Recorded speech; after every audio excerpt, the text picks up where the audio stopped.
Hola, ¿qué tal? Muy buenas tardes. Bienvenidos al episodio número 9 de Un par de Jotas.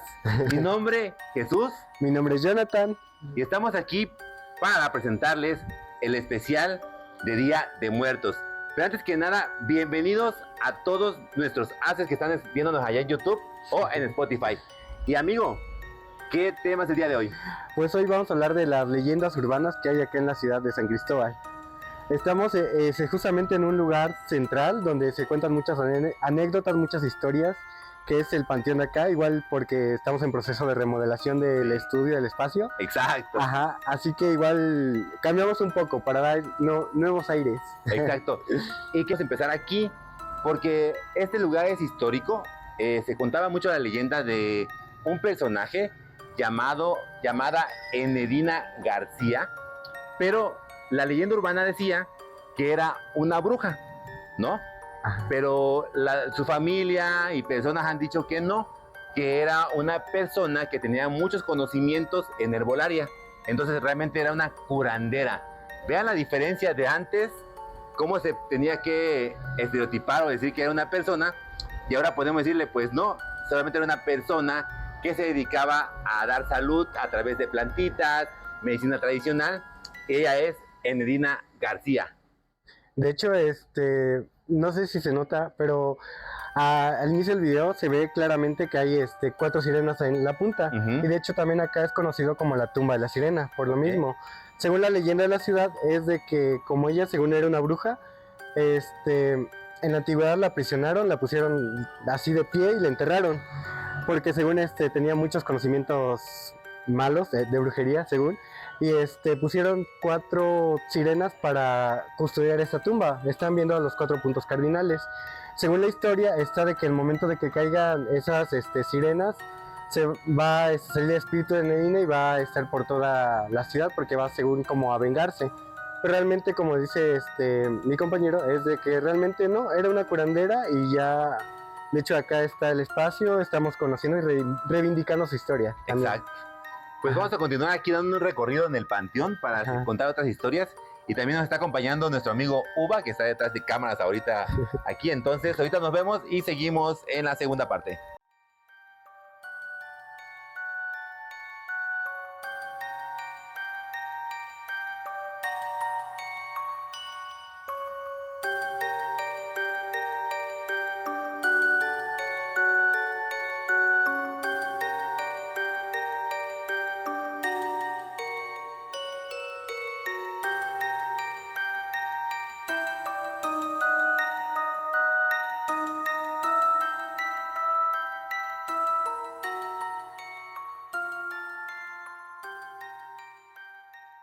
Pues continuamos en otro apartado más de este hermoso panteón municipal de San Cristóbal de las Casas, para que mi amigo Johnny nos cuente su historia. Bueno, el relato que voy a contar en ese momento se desarrolla una parte acá en San Cristóbal, igual de mi pueblo, se llama la Yalan Baquet. Trata sobre un señor que era un hacendado, que vivía acá en San Cristóbal, en la colonia. Él buscaba casarse con una persona que le pareciera. Entonces viajó, llegó hasta mi poblado y conocí a una señora muy hermosa, que de hecho decían que ella era mayor, pero se miraba así súper joven. Y él entonces se comprometió con ella, se casó, pero ella una ocasión fue a su pueblo como por esta temporada. Entonces resulta que ahí se escuchaba de que antes había una bruja, de que pasaba por las noches, que era así como tipo vampiro, porque consumía la energía vital de las personas, les consumía la sangre, hasta los niños les ponían bueno, las embarazadas se ponían el listoncito rojo en el estómago según para que no llegara esa presencia y no le absorbía la energía al niño. O aparte también ponían cuchillos debajo de las camas de las personas para que según en forma de cruz, para que no llegaran. Lo que cuenta esa historia es de que la bruja que se aparecía en un cruce de caminos, o sea, estaba la división de los caminos, dice que en medio se miraba así como los huesos, literalmente los huesos de la persona. Entonces los de ahí del ejido dijeron una ocasión que iban a salir a cazar a la bruja, pero nunca encontraban quién era. Un curandero dijo de que era un espíritu llamado Yalan Baquet, de que era una bruja que vivía ahí y que lo que hacía era que decía sus conjuros, era Yalan Baket, que era bájate piel, bájate, en este idioma. Entonces, buscaban quién era, pero nunca encontraron quién. Dice que una ocasión el señor, el que se casó, se levantó en la noche porque miraba que se le hacía sospechoso que su esposa se levantara también en la noche, cuando él ya estaba dormido, que le daba un té y que él se dormía profundamente. Entonces lo que pasaba era de que una ocasión él decidió no tomar el té porque dijo, ella me está engañando, me está poniendo los cuernos. Entonces dice que una noche no tomó el té, se hizo el dormido y la siguió. Dice que vio que ella se pasó en medio de la cruz de los caminos y empezó Yalan Baket, y que su piel se empezó a desprender de su cuerpo y solo quedan los huesos. Entonces ella agarró un pedazo de su vestidor, de su tela, y lo puso y se empezó a recorrer así el pueblo volando.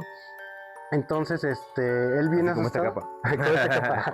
Entonces él bien asustado fue con un curandero de ahí del pueblo y le dijo que ella era la bruja que ellos estaban buscando. Entonces le recomendaba para que ella no pudiera como aterrorizar al pueblo, que le pusiera sal en su carne viva, pero que esperara una cierta temporada. Dice que el momento que vivieron juntos, que era como una vez al mes que se desaparecía la mujer, él volvió a esperar. Dice que llamó a los pobladores, llegaron al punto donde se desvestía la mujer y se empezaba a bajar la piel. Entonces ella hizo su conjuro, empezó Yalan Baket y bajó su cuero. Entonces se fue volando alrededor del pueblo. Ellos esperaron un rato, le echaron sal en la carne viva de la persona. Entonces al momento de que llegó la bruja, ya hasta mucho más entrada la noche, mucho más tarde, dice que empezó otra vez Yalan Baket para que su piel volviera a subir a su cuerpo. Pero entonces ya no subía porque le empezaba a arder la sal que pusieron. Entonces su espíritu quedó según vagando a los alrededores, y cada vez que pasas así como a los cruces de esos caminos, tienes la posibilidad de encontrarte según los huesos de la Yalan Baket vagando. Y otra anécdota dice que al momento que le llegó el sol se empezó a deshacer, porque son como esas brujas curanderas que hay alrededor.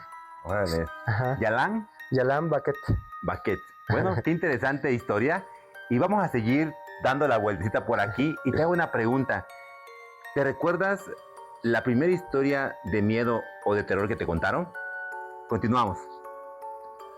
Ya estamos aquí de regreso en otra partecita más de nuestro hermoso panteón municipal. Y ya está aquí Uva para que nos cuente su historia. Uva, bienvenido y adelante. Hola, gracias por la invitación. Y pues mi historia es una historia relacionada al antiguo San Cristóbal. Es una historia que me contaba mi abuelo antes de los de 1950 más o menos. Y esta habla es una zona que se llama Salsipuedes. Antes en San Cristóbal había una laguna muy extensa que abarcaba desde la parte de la salida de Comitán hasta la parte de la OCC, que es la terminal de autobuses que cuenta San Cristóbal. Y mi abuelo contaba que solo había un solo sendero para pasar alrededor de la montaña. Y ese sendero lo que tenía era que era un lodo muy pegajoso, era como una ciénega. Entonces las personas cuando venían a caballo, al ir pasando, los caballos pues iban como atorando, pues iban deteniendo. Pero a veces cuando la laguna se cubría de neblina, se escuchaba una voz de una mujer que comenzaba a gritar que la ayudaran pues para salir, porque estaba en apuros. Eso pues no era algo raro, porque muchas veces las personas, familias completas se desaparecieron en la laguna cuando la neblina estaba. Entonces pues las personas decían, bueno, pues vamos a ayudar a esta persona que se está muriendo aquí. Y hacían caso, entonces iban metiendo más y más y más hacia la parte de la laguna. Entonces al ir caminando hacia adentro con los caballos empezaban a entrar en un lodo pegajoso y se quedaban atorados, entonces ya no podían salir. Entonces de la neblina empezaban a escuchar la voz de la misma mujer que les empezaba a gritar, sal si puedes, sal si puedes. Y entonces de esa manera el lugar tomó el nombre, o sea, de Sal si puedes, porque en realidad muchas personas se morían ahí atoradas en la ciénega con los caballos. Incluso si se llegan a bajar decían que ya no se podía salir, entonces iban hundiendo. Y hasta ahorita ya esta laguna ya se secó, Pero muchas de las personas que se asentaron en la laguna narran historias de que ven fantasmas de personas con atuendos de la época de antes de 1950 y que son personas que se ahogaron en la laguna. Okay. De ahí el nombre de Sal Si Puedes, entonces. Ok. Sí, interesante. Está interesante. Bueno, pues vamos a dar otra parte más de este panteón municipal para hacer el cierre del programa. ¿Qué les parece? Pues ya estamos en la recta final de este episodio número 9 de Un Par de Jotas, donde estamos haciendo pues leyendas urbanas. Y lo que les hice la pregunta de que ¿cuándo fue la primera vez que te espantaron o te contaron una historia de miedo o de terror? Quiero contar la mía. Yo tenía como 12 años y pertenecía a un grupo de jóvenes que se llamaban en ese tiempo pandillas cristianas. Entonces era muy padre porque éramos chicos adolescentes que nos reuníamos para jugar, para acampar, y nos llevaron esa vez a Coita a un lugar llamado Rancho Las Conchas. Y alrededor de la fogata, ya en la noche cuando habíamos armado nuestras casas y campañas, habíamos jugado, habíamos comido, empezó la hora de contar las historias. Yo recuerdo muy bien ese día porque sí tuve muchísimo miedo, creo que no dormí, pero tuve mucho miedo. Y contó esa persona, creo que se llama, fue Carlos o Julio que me contó la historia, y recuerdo porque decían que en ese rancho aparecía un personaje en un caballo negro, fuerte, pero ese jinete no tenía cabeza. Entonces imagínense 13 años o 12 años, adolescente, en la oscuridad, primera vez que sales a acampar, y me dio tanto miedo imaginarme que iba a llegar ese personaje en su caballo y a espantarnos o a llevarme, no sé. Y esa noche fue muy rara, fue muy fría y con muchas nubes, o sea, entonces uno se imagina cosas en oscuridad y había luna. Recuerdo que había una luna muy hermosa, bueno, la luz de la luna muy hermosa, pero el miedo que yo tuve era que me fuera a llevar o verlo sin cabeza, o sea, entonces realmente esa historia del jinete sin cabeza no sé si fuera verdad o mentira, pero a mí me dio mucho miedo. ¿Y a ti? ¿Tú alguna historia que te hayan contado así cuando eras niño y te ha dado miedo? Pues bueno, para cerrar acá, nos encontramos en una réplica del Castillo Zabaleta, lo que acá es una historia muy conocida también del Castillo del Vampiro, que recuerdo a mí que me lo contaron de pequeño, porque cuando venía acá en la entrada de San Cristóbal, a la entrada casi a las afueras, se ve un castillo imponente, sí. Ajá, como esos antiguitos como en las películas. Sí. Y ahí se contaba, yo de niño me contaban de que ahí en la antigüedad vivía un vampiro, de que ser un señor muy hacendado, de que se construyó su casa a las afueras de la ciudad, porque en ese entonces ahí era pura montaña y no vivía nadie, ni siquiera estaba tan cerca del centro, ni tan llegado.